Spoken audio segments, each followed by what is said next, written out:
Good evening. Welcome back to another episode of the Hopecast. How y'all doing today?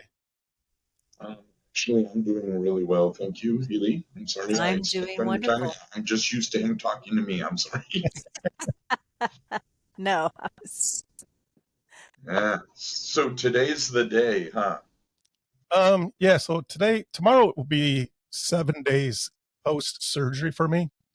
And I asked if you guys want to do a podcast today, if you wanted to record, because I feel like I want to get it out before I start forgetting stuff. And I felt it was important for Healy to be here because she was a big part of the calming process. So I wanted to thank her personally. Oh, But yeah, so tomorrow will be Wednesday. On April 23rd, I had my prostate removed due to prostate cancer, hence the podcast that we're doing. But so I just want to talk about it a little bit. I'm a little clammy here, a little sore, so you can't hear me. If I start rambling, just go ahead and slap me and I'll reset. But so typically, I'm a nervous wreck when it comes to any kind of medical procedures. I'm not a fan of it. I'm scared to death of it. Just the unknown. I mean, there's a lot of reasons. I've had some past trauma that I never really got over, and I've never really been put under other than a colonoscopy, which I was freaked out about over that, and it was literally nothing. And so, for something like this is a major surgery. First time in my life, the first time that in my life that I remember, I had a um, hernia surgery when I was a baby, and that's going to come into play here in a little bit. But so typically, I'm a nervous wreck. I met Healy about a year and a half ago. She was on my other podcast, TSP. She's a veteran. You know, I talk to veterans. I love talking to veterans. And she had heard that I was going through this, so she reached out through email and she gave me her well wishes. And I thought, man, that'd be great to have her on board with this whole process too. Doing, you know, knowing what she does for a living. She's a family counselor. There's a bunch of acronyms there, but I don't know what they are. She's just a lot smarter than us. I'll just say that. So she's been on this show a couple different times, and she had talked about some calming techniques. And the calming techniques, they basically revolve around religion, like Jesus and how Jesus is looking over us and stuff. And so I just wanted to come on and talk about that a little bit. So I'm just going to go through the steps 24 hours prior. And you guys have any questions, feel free to stop me. So, but last Tuesday, actually, I'm going to go back one more day, Monday, people started flying in from out of town. Picked up my dad from the airport Monday morning. Sorry about my voice. I had a tube shoved down my throat. It's never really came back yet. So Monday, I picked up my dad from the airport. Then later that day, my daughter flew in uh, from Michigan. My dad was from Florida, and so basically, I had a house full Monday evening. Um, I really wasn't nervous yet because I was with family, and you know we're just talking and doing our thing. Tuesday rolls around, and it's in the back of my head like tomorrow is the big day, but it's still extremely calm over this, right? I put my life in the hands of Jesus and my surgeons. So, and what we talked about before is why stress over something you have no control over. I literally have zero control over what's about to happen to me. So I just let it ride. And, and Healy had mentioned before, like, go through, step through in your mind what's going to happen. And if something does bad happen, don't worry about it. Bad things happen, but there's a way to fix bad things. So I had that in my mind, right, going through. Uh, Everybody started waking up Wednesday morning. I had to be at the hospital at 6 o'clock in the morning. So alarm clocks throughout the house started going off at 4 o'clock in the morning. Uh, I got, I jumped out of bed and I started getting dressed, right? And my wife is like, "You're not going to take a shower before you go?" And I said, "I am going to take a shower, but I'm going to walk my dog first." Every morning at 4:45 a.m., me and my dog go for a walk. So if I get emotional, you have to give me a second to uh, gather my thoughts again. I didn't want I didn't want to miss my walk with my dog. He has cancer also. Um, so at 4 o'clock in the morning, I hooked up my dog and we hit the road and we started walking. And I was looking for the moon because back in the 80s when I was deployed in the Pacific Ocean and the Indian Ocean, I was a 7-month deployment out in the middle of the ocean. And what I always used to do at night, I would stare at the moon and I would just wonder if my mom was looking at it at the same exact time. It was my way to connect with her. I'm a huge mama's boy. I'm not ashamed to admit that. She passed away of cancer 30 years ago. So it's very important to me to have her a part of this. I couldn't find the moon because it was overcast and it started to bother me, right? I couldn't get that connection with my mom. So I get done with my walk with my dog. I go back home, I hop in the shower, get dressed, and now at this time it's like 5:15 in the morning, and the hospital's only like 15 minutes away. But I hate being late, so I was like, "Let's roll. It's time to go." So get in the car, we drive to the hospital. Literally, it's just 2 exits up the interstate. Uh, get out of the car, and as I'm walking up to the hospital, the weather was absolutely amazing. I live in Middle Tennessee. The birds were chirping. It was just the most peaceful thing ever. And then as I'm walking up to the main door, I look up and the moon peeked out from the clouds, and it brought me down. Right. So I knew right there that my mom was with me. So I go in, I check in. I already had done all the pre-check-in, so there was no paperwork to do at the hospital. They called me back right away. Um, they took me back and they said, your wife and your kids and your dad could come back in a minute, but let's just go get you all hooked up. So I went back to this room and it was just me and the nurse, and she gives me this, the gown. Here, put this on. Take all your clothes off. Put this on. And lay on this bed. So I'm laying on the bed and she starts doing my vitals, right? And after she does my the cuff on the arm, she literally made the comment, "You are extremely calm. Like everything is like perfect. Like this is crazy," and which is super not me, right? Like I would thought it was going bouncing off the charts, and I just like I knew, uh, all my Healey training, she had me on a nice even keel, and literally I think it read like 120/80 or whatever it is. It was like perfect. She couldn't believe it. So I was just like, yeah, I'm ready. I'm just ready to get this over with.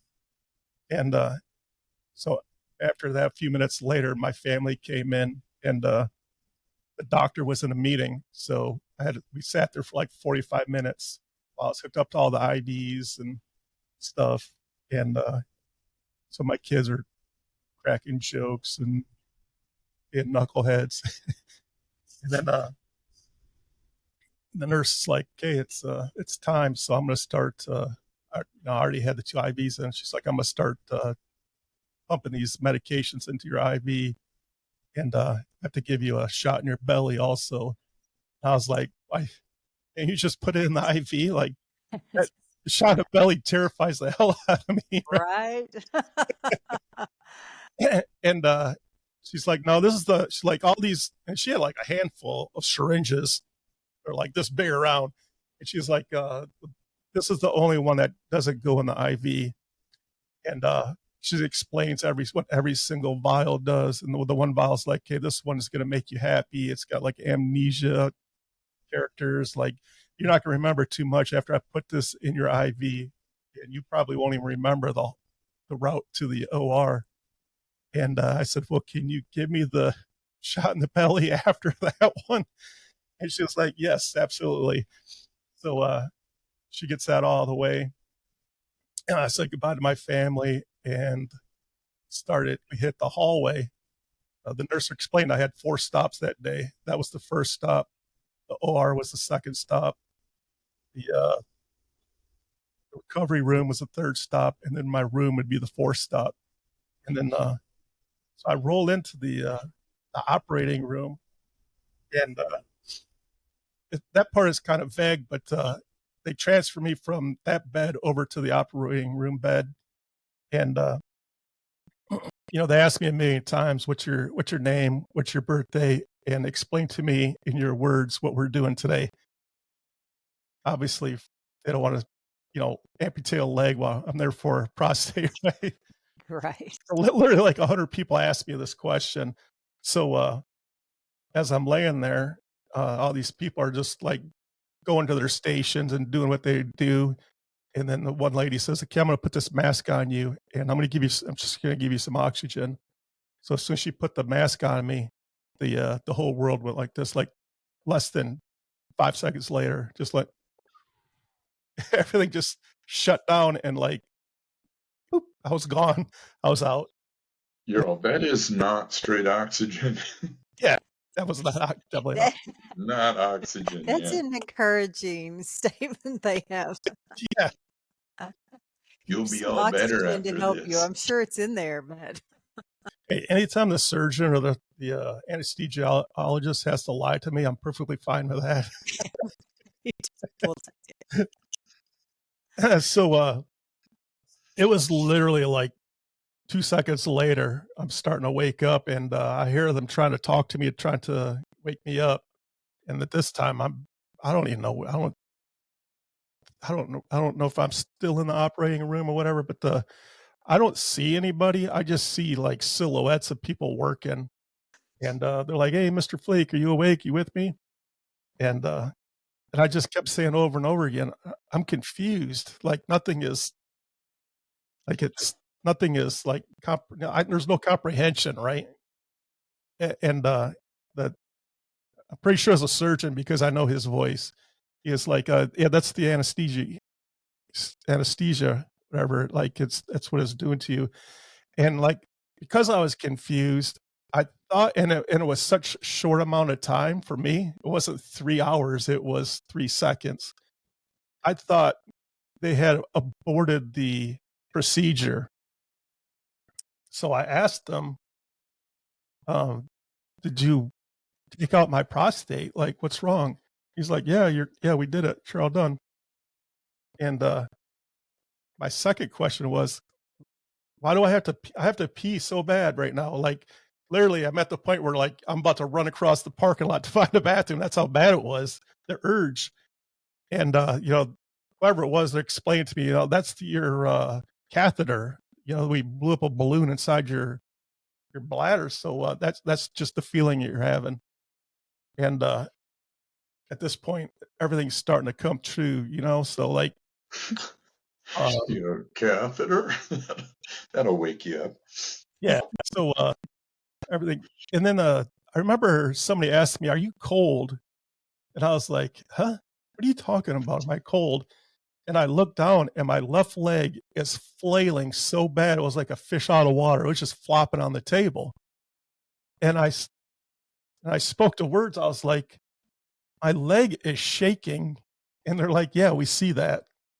And then like at that very moment, they put a hot blanket on me, like it just come out of the dryer, and then my leg calmed right down. Like, so apparently I was freezing. It was like uncontrollable, man. It was just like bouncing off the table. It was bad. And then that was the last thing I remember in that room. So that must have been the room where I was waking up after the operating room, because after that I remember rolling down the hallway, and whoever it was pushing my bed kept saying, I went out to the hallway to find your family and they're not there. And I was like, yeah, they probably went outside or something. But turns out, like, because they were getting text messages and stuff the entire time. As soon as they got a text message that your loved one is out of operating room and in recovery, they went across the street and got some lunch. So I was like, those rat bastards, they left me. And the guy was laughing. He's like, yeah. But then as soon as I said that, I heard my family walking down the hallway, and I said, they're here somewhere because I can hear them. And then they all walked up, and that was right when the guy was pushing me into my final room, which was absolutely amazing because I had my own room. It was like a little hotel room.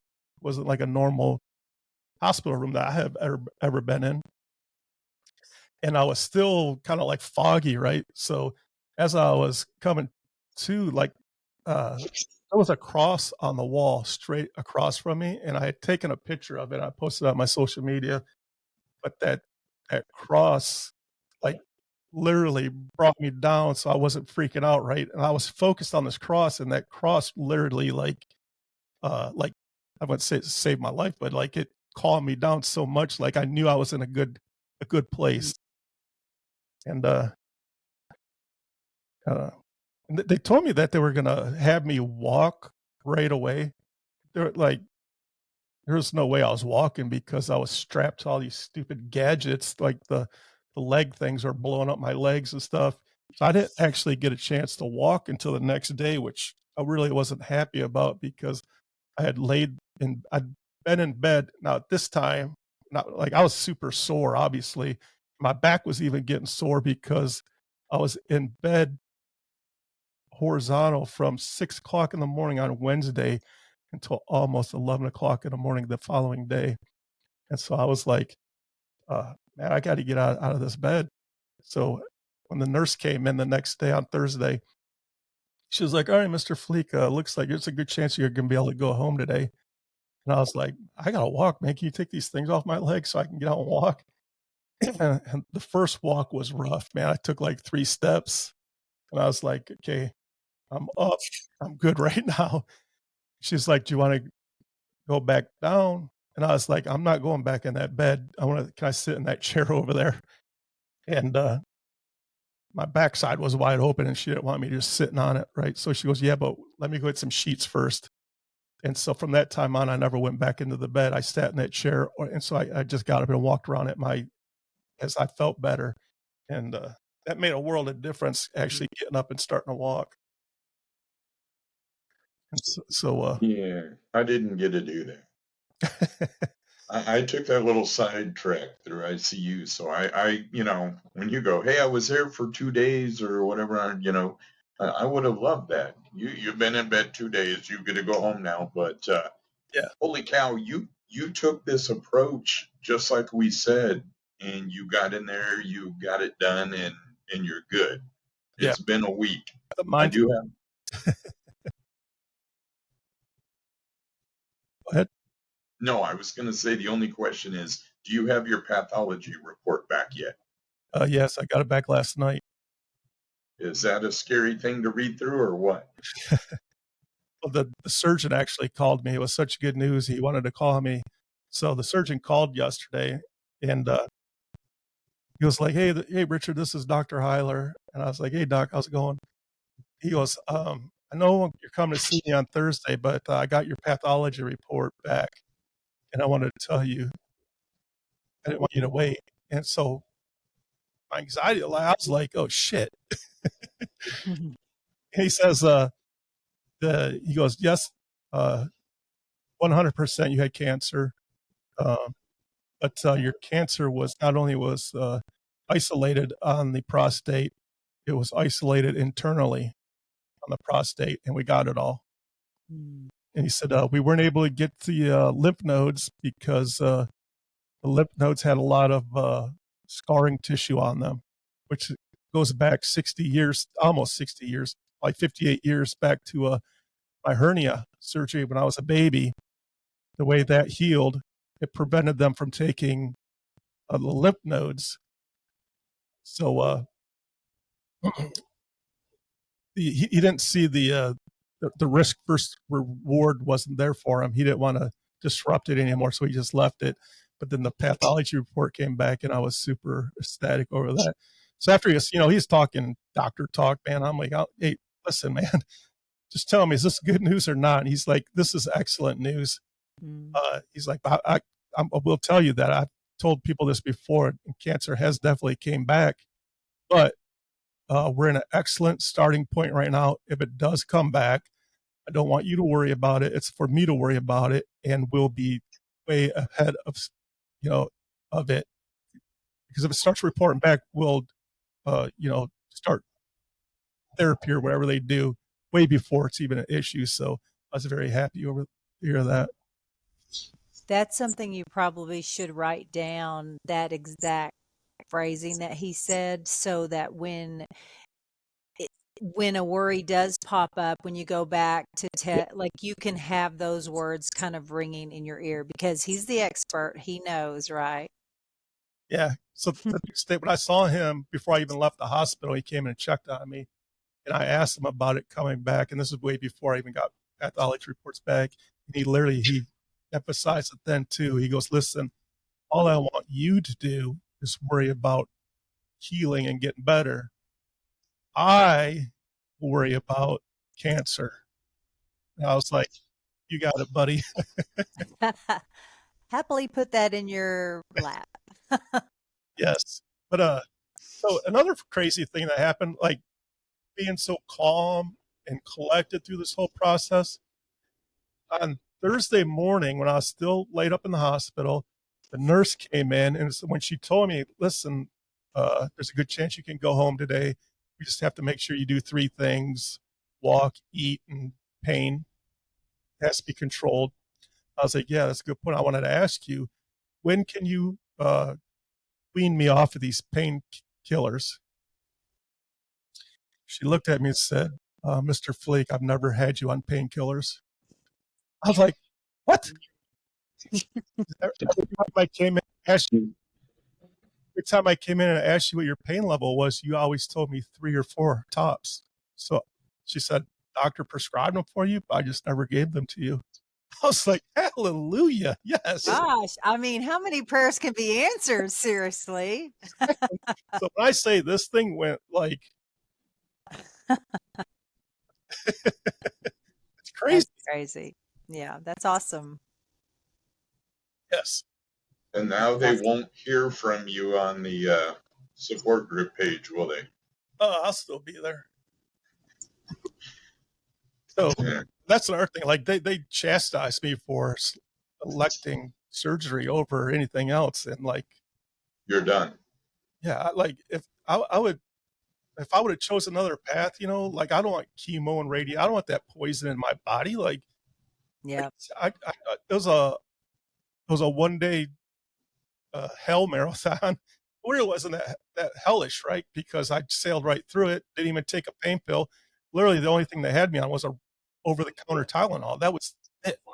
Other than anesthesia, I'll let just work whatever he did, of course. But yeah, my wife was like, what? You never gave him pain pills? Because she knows I'm a big baby, right? And she was like, holy shit, you're a badass.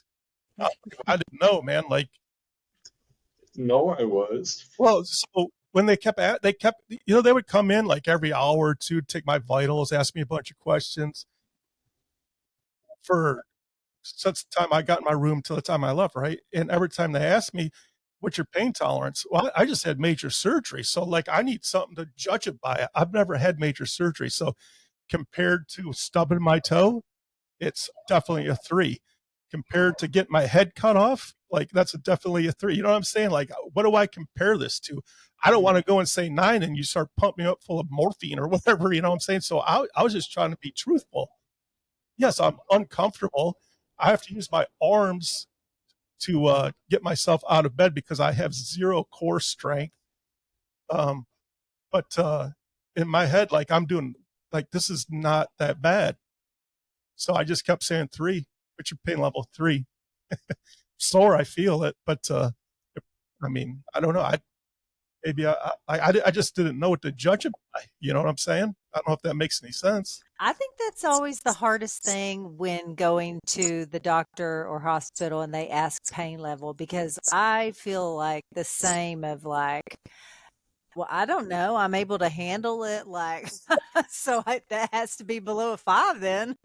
Exactly. Like If you can handle it, then, you know, I've if been it's stung a by 9, I, put me somewhere. the way I thought about it, like I've been stung by a bee before. And that was seriously a 10. So compared to a bee sting, oh, yeah, I'm a 3. I've had ingrown toenails removed from my big toes 3 different times. That was horrendous. That's 20 out of 10. Compared to that, this is a breeze. So like if I'm trying to judge it from like my previous pain levels, I just didn't know. So Yeah, kept saying 3. that's awesome. Yeah. Yeah. I was just going to note some things that you used. You know, the moon and the cross were both what we might consider as grounding techniques, where you focus on something and that thing like brings you down somewhat, Yeah. um, because you're focused on that and it doesn't make your mind go all these different places. So I really like that you, one, kept in your same routine, because that is very important to do. Just do the same thing you were doing before, unless they say don't. But so walking the dog was a great thing to do, and you went back to something that you knew brought you comfort, which was looking for the moon. And Yes. that's sometimes we miss those things, that we don't go back to what we already know works.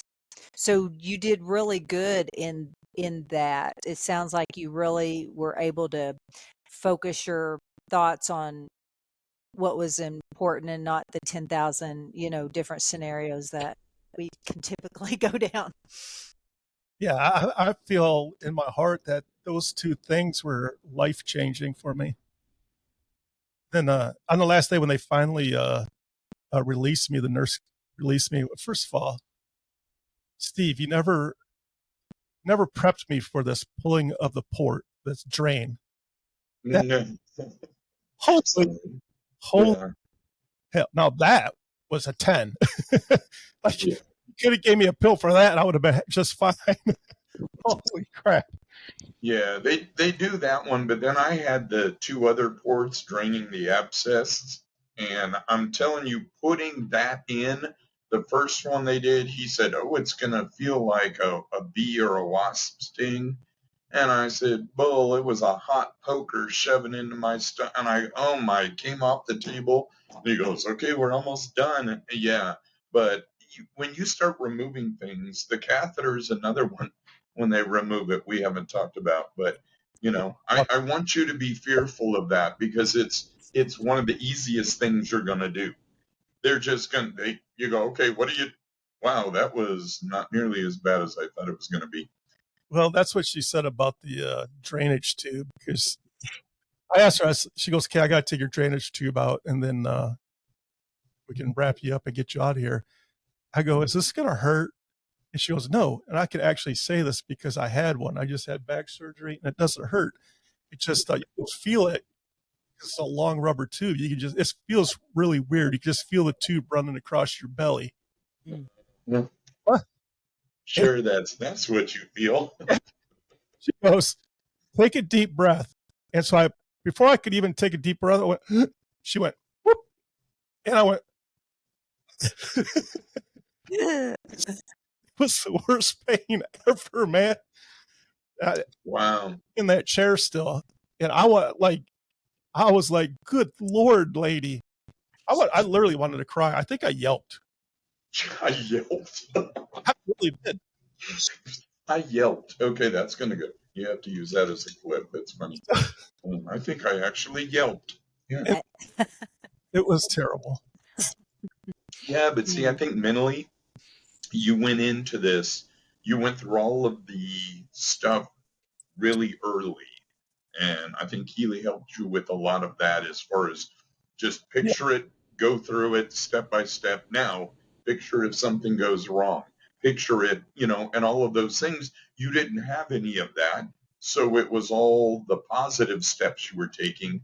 And when you grounded, and if you were 120 over 80, you were grounded, my friend, Yeah, because 100%. that's not the way it is. The white coat, thing's going to make it go, and you were having major surgery. So that is proof that you were where you needed to be in the zone. Yeah. And just make sure you're in that zone when they remove the catheter, and when you're doing the other things that you do. Just go, you know what? In 15 seconds, this is going to be over, regardless of if it's going to hurt or not. 15 seconds, and I'll tell you, it doesn't hurt. The weird thing is when they fill your bladder with saline and they go, now we're going to remove it, and you have to hold all the saline in your bladder. Sounds like fun. Yeah. But think of this, go back to, look, if I've handled these other tough things, I can Oh, handle yeah. that. Yeah. Yeah. That's what I keep thinking about. Like, I can't wait till Thursday because I want this thing out of me. I have it sitting in a Home Depot bucket right next to me. Yeah. It's a Lowe's bucket. I'm sorry. Right. Oh, you bought a big bucket. Yeah. Yeah. I didn't want it to leak in my carpet. I didn't so I just carry a bucket around, and I can't wait to get rid of this bucket. Oh, I hope your family takes a picture of you in your bucket. Yeah, they'll do that, and then it depends Yeah. and all that. But you know what? The way you went through the rest of this, that may not even be an issue. If you were preparing ahead of time, like the doctors and Dr. Steve over here told you to do, Yeah. that'll be a whole lot better. The surgeon did also say he was able to save the nerves on the right side. The nerves on the left side are a little bit banged up, but mostly intact. So I'm hoping that's a good sign. No, that's a really good sign. Yeah.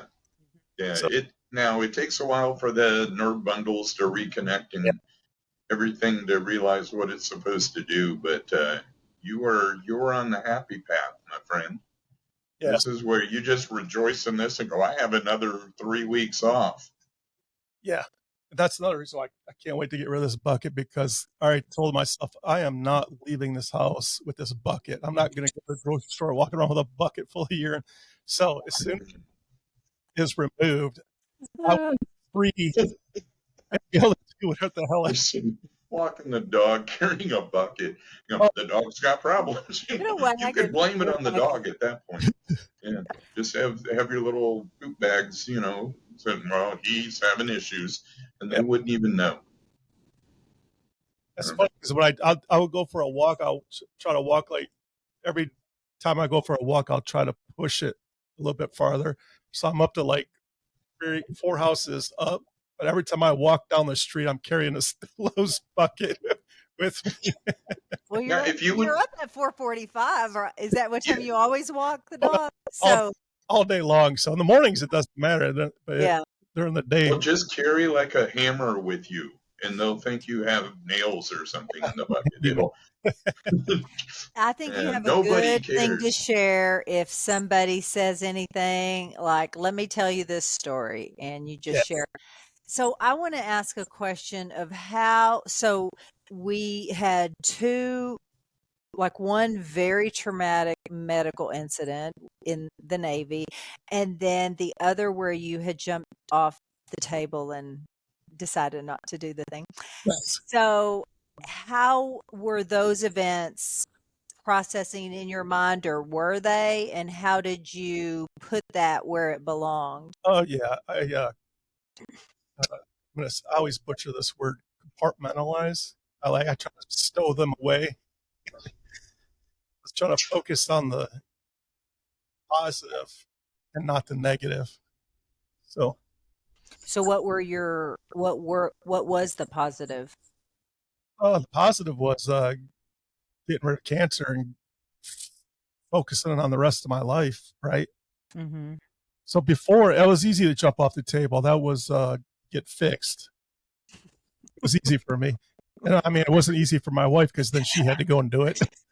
Well, you jumped off feeling anxious. So that's not, if you would have just been calm and said, nah, I changed my mind, that would have been different than Yeah. doing it anxious. Yeah. You Right. could have took my vitals that day, and it definitely wasn't at 120 over 80. You didn't have the skills then. No, definitely not. But another cool thing is when the nurse released me, she asked me, she goes, "Do you want me to send for a wheelchair?"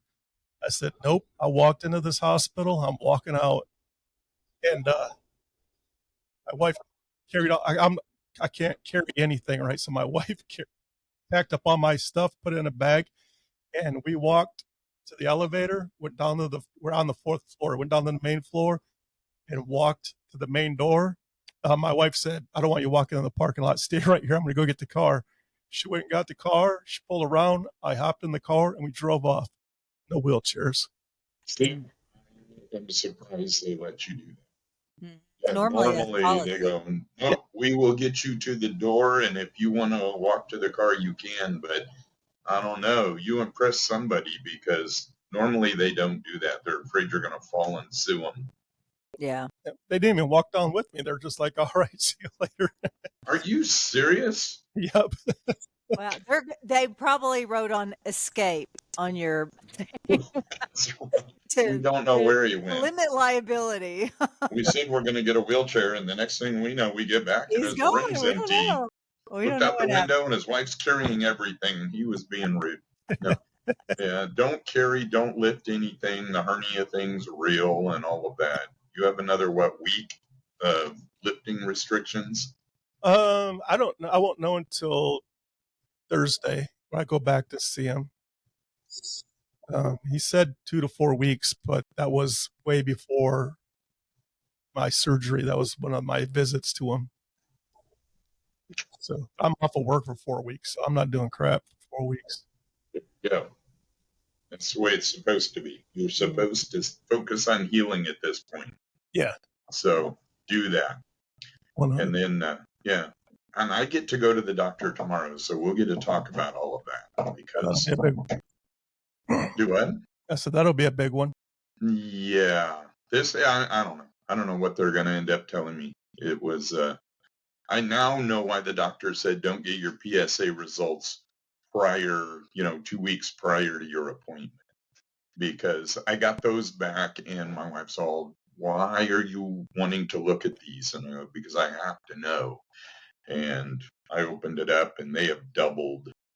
So it went from the undetectable to there, and now it's doubled in 3 months. And I hit that threshold that they said, we are going to start talking about radiation. And I go, son of a dog, So anyhow, you get all this great news, and now I get to practice all of this. But let me tell you, my wife said, you are being a butthead. And I said, I'm sorry. It's not the whole 3 months in between testing, but when I got into that week and I go, I have to go do the blood work on Friday. I'm not going to learn anything till Monday or Tuesday, go to the doctor Wednesday. And so I actually went to the doctor early and said, hey, I'm here. Can I just run in and give some blood for a PSA test? And so we did that. And weird thing that happened, they take the blood and he goes, okay, I've got it. That's all we need. And I said, now you're sending that off, right? And he goes, no, we do it here. And I said, that's an ultra sensitive PSA. And he goes, the order says PSA. And I go, the order's wrong. I go, that's not going to help me. I need this ultra sensitive. I want it at the same lab using the same equipment. So we don't have too many variables in this, right? The only thing is different is it's 3 months and let's go. So he said, let me call your doctor and find out. So I wrote the doctor's office and I said, question and answer period. What do I do with this? Did they contact you? And they wrote back and said, ultra sensitive PSA ordered. And I said, I understand that. That's what you wanted. But he said it was, all I need to know is, are they sending this off for the ultra sensitive? And she goes, yes. So, I was just that wound up with all of this. And my wife goes, man, it's getting to you. it's that time. And I go, I don't know how to not be like that and be That's Well, anxious. Steve, okay, Richard, tell him some things to help him because Yeah. when you're irritable, then there's stuff in there and it's, you know, yeah. rising up. So give him some Um, skills. Hey, we have Healy here for a reason. yeah. Listen, Yeah. But we were doing all the good news. We were gonna wait for all the weird stuff that we don't know about till later. listen. But no, I get to go tomorrow and find out. So maybe I Okay, should know so today. we want you to be 120 over 80 or whatever the thing is. So Hmm. so Good what will luck. help you in that? Because obviously you're worried or you're Right. concerned. So can you identify some of the thoughts that are going through your Well, mind? part of it is I'm going to have to do the hormone stuff and that chemical castration and it's another mental funk on you. Your testosterone is at zero. And I mean they want it gone to shrink anything that's there and then start the radiation. Now you're talking what, 4 to 8 weeks of being there Monday through Friday every day. And I'm going to be leaving work to drive an hour, do this and get back. So I'm going to lose, a couple, 3 hours a day. It's a good thing we're doing 410s starting and whatever, because if I have to do it, I've already made a plan that's going to make it work. But there's some other things going on in my world right now with my children that I'm dealing with. And I go, okay, slow down. no. And I was trying to be all mellow, but like the appointment tomorrow, um, I think part of that is the doctor, when I was over there getting everything done, she said, if it hits this level, we're going to do it. We're going to have to do radiation and you'll be fine and it'll be easy and all of the things. And most of the time, radiation's fine, but you lose muscle mass, you lose energy. And after everything that I went through, at the end of August, I'm just now, I did yard work 2 days in a row and I don't need to lay down for a week. I mean, I don't want to get back into that. Another thing is that guilt that I had before.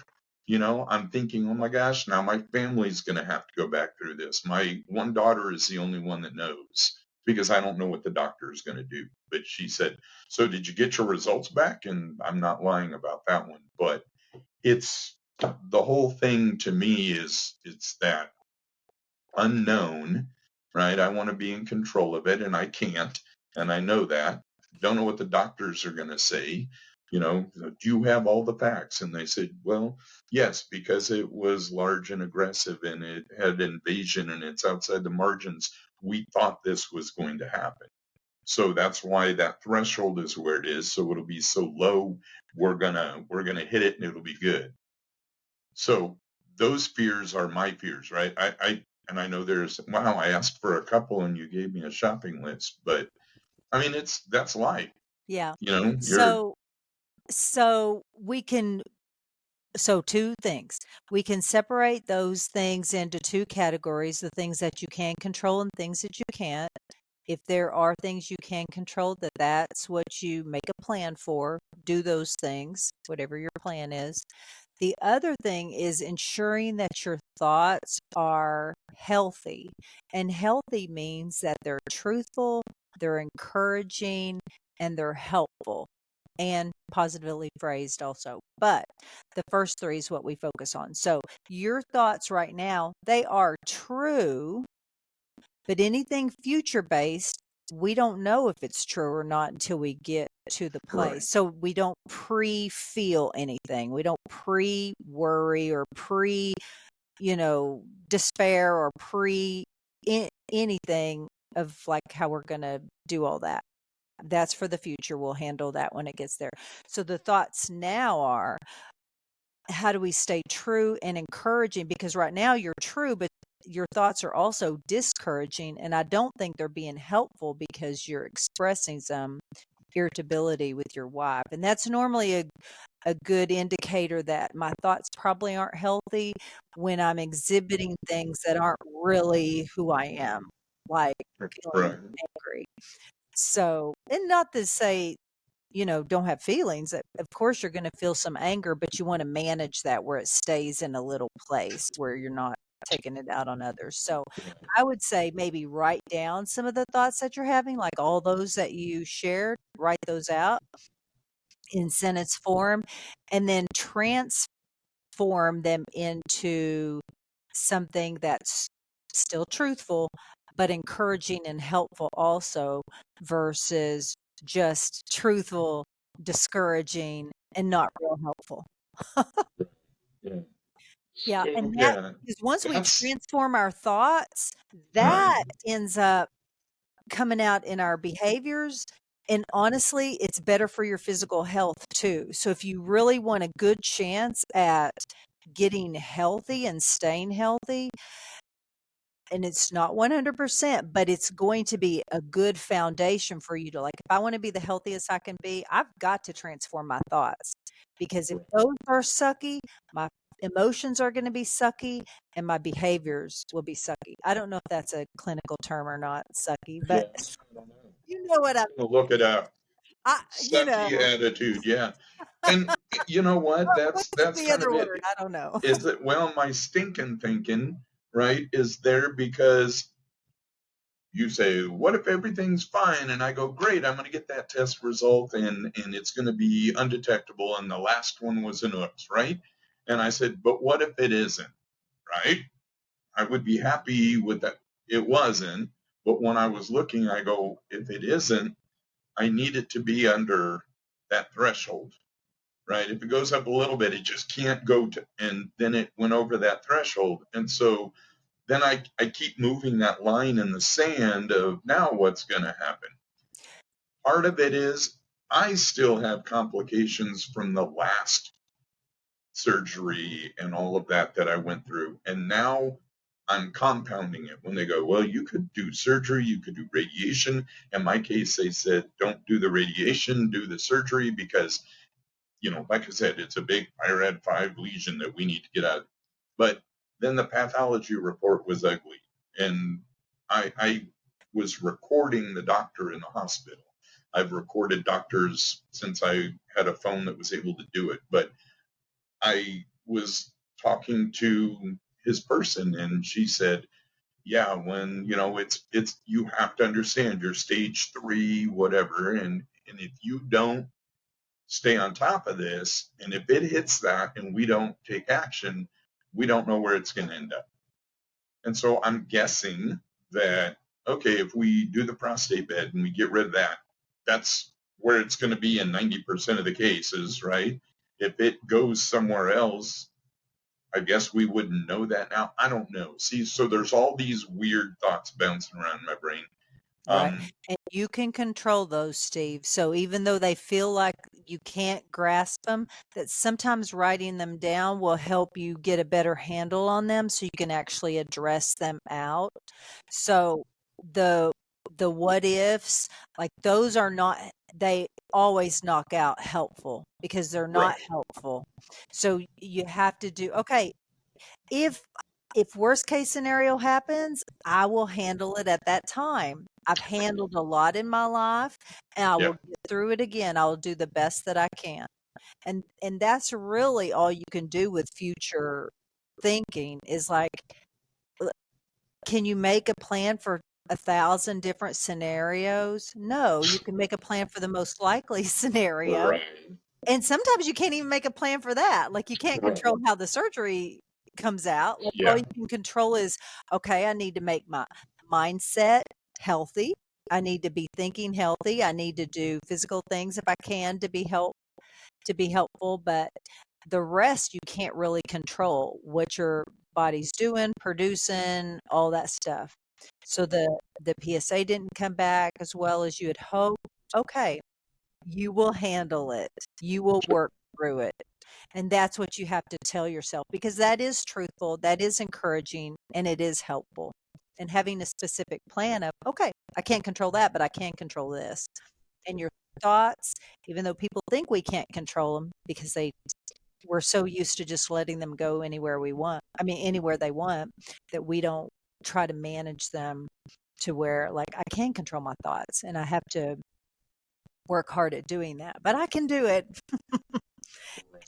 Practice. It's just, I mean, like I said, it hit me really hard before the last surgery, and then when I got so sick, it was, everybody was, oh my gosh, you were almost dead, and I go, I know, but I'm not now, and so I'm Made all it through. I lost, almost 35 plus pounds after the last surgery, and people are, why are you so thin? And part of me says, hey, I don't want to carry a bucket around the block. What happens when you lose another 30, Steve? Now what are you going to do? Right. And so I don't know. I think there's all of those ugly things. And part of it comes from the people that I have read about. I've, done study things, reading on all the information. And maybe that's not a good thing, but I always want to be prepared. I want to know what I'm going to have to deal with.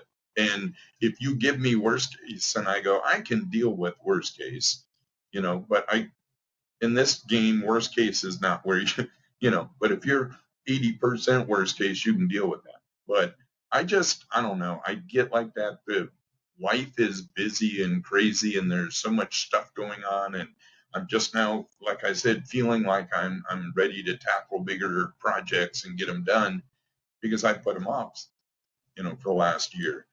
And now I'm looking at this going, I can't put it off for another year. And so, I mean, I think, yeah, I'm looking at it, but not really negative. I think it's a pretty realistic perspective on the fact that I'm not going to be able to do what I want to do regardless. I don't want to go do this for 6 weeks or 8 weeks, every day.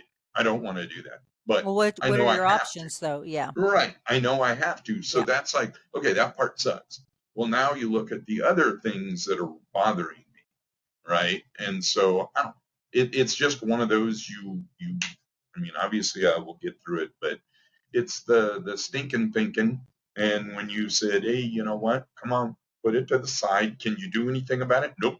Then don't spend emotional time with that. You have other Yeah. things going on. So Yeah. anyhow, You I do. You have a will. family you can focus on. Yes. And I would say research is good, but you have to get it limited to, don't let it, be all day, or like say, okay, I'm going to research stuff for 30 minutes and Oh, that's all I get. And yeah. and we're not going to make it every day. We're going to make it, once a week. I'll write down my questions. So Wednesday at 4:00, I'll do all Jump in my there and stuff. go, just so I go, oh, wait, it's usually on the weekend because I go, we Yeah. have to do a podcast. I need, you know what? I want to talk about this. So I'll do a little research at that point. But Yeah. Good. this is all new, right? We don't know anything about the radiation side of it. And I don't know. I guess I'm going to figure it out, or hopefully they'll say, let's wait. And next time it'll be undetectable. What do I mean, So you don't know. You never know. you're wearing Yeah. anything for nothing. I'm worrying for nothing because it's all going to be good. All right. And then when it Don't smacks you, pre-worry. then you get knocked off that pedestal cloud, wherever the heck you are. I don't want to be on a cloud yet, but when you get knocked off that pedestal and you're thinking it's all good and it's not, That's why you we know, stay truthful. That's our number one criteria for healthy thoughts is truthful, but you have to have the other stuff too. It could be right, truthful and encouraging and helpful, not just truthful where, oh my gosh, I got cancer. Like, yes, that's true, but what's something encouraging? I'm going to work through this. right. Yes. All right. I And just I'm going have to to do add a all I comma can to to my fight it. Yeah. sentences. Is that what you're saying? Yes. Yeah. Get a comma in there, Steve. Do something different. But all right, I I will work always on tell that. people, if you have a hard time coming up with encouraging, helpful, truthful statements, just keep your same one that you have, but put a but on the end.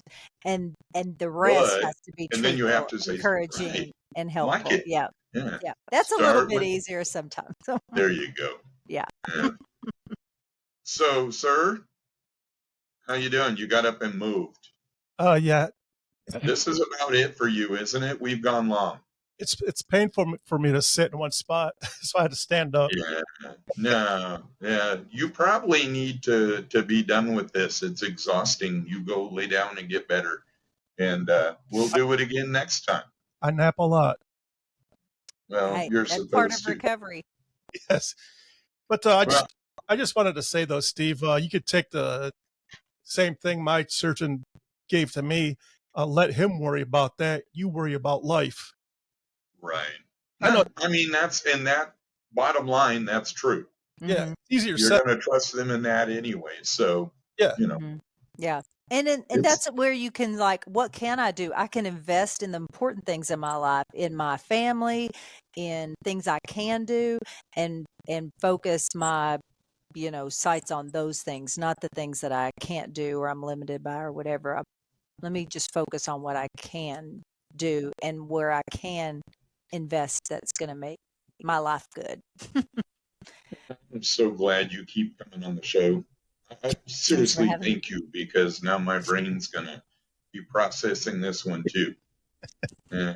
No, it's all these little things. I keep sharing your little tips, and now my daughter in Arizona was doing that, going, "You have to hear this," and so I think it's awesome. So Good. maybe people will drive to your podcast, which is Healthy and Redeemed. Healthy and Redeemed, and they search. It's pretty easy to find you once you go that direction. Yeah. But you're busy. You're doing all kinds of stuff, aren't you? Yeah.